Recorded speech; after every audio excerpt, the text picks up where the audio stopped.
কি নাম আপনার? নির্মল বণিক। আপনার প্রতিষ্ঠানের নাম কি? ভগবতী জুয়েলারি। তো কি হয়েছে আপনার দোকানে?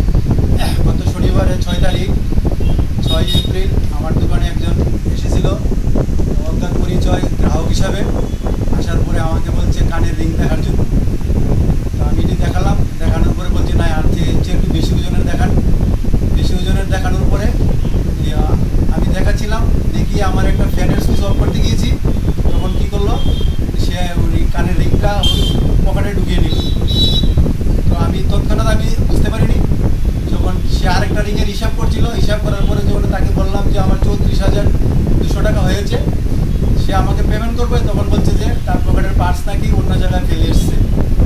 তারা ওর করে বেরিয়ে গেছে, আমি মনে করলাম তার ফেলে এসছে। তো আজকে যখন আমি আমার স্টক মিলালাম, মিলানের মনে আমার এখানে ছিল 10 জোড়া কানের, দেখছি আজকে 8 জোড়া কানের। তখন আমার সন্দেহ হওয়াতে তো আমি আজকে সিসি ক্যামেরা চেক করলাম।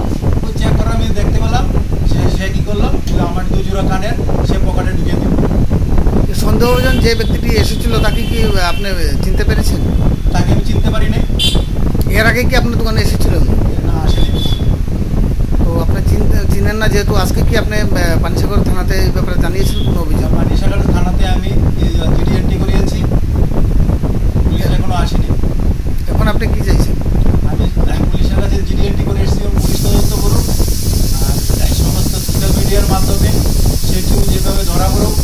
আজকে আমার দোকানে করে যে অন্য দোকানে সে করতে পারে, সে চুর যেভাবে হোক ধরা পড়ে যে সোশ্যাল মিডিয়া। সোনা লঙ্কার চুরি করে নিয়েছে, তার আনুমানিক মূল্য কত হতো? আনুমানিক মূল্য 50,000 টাকার উপর হবে।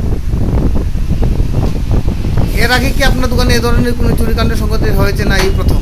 এই প্রথম হয়েছে, এর আগে কোনোদিন হয়নি? কোনোদিন হয়নি।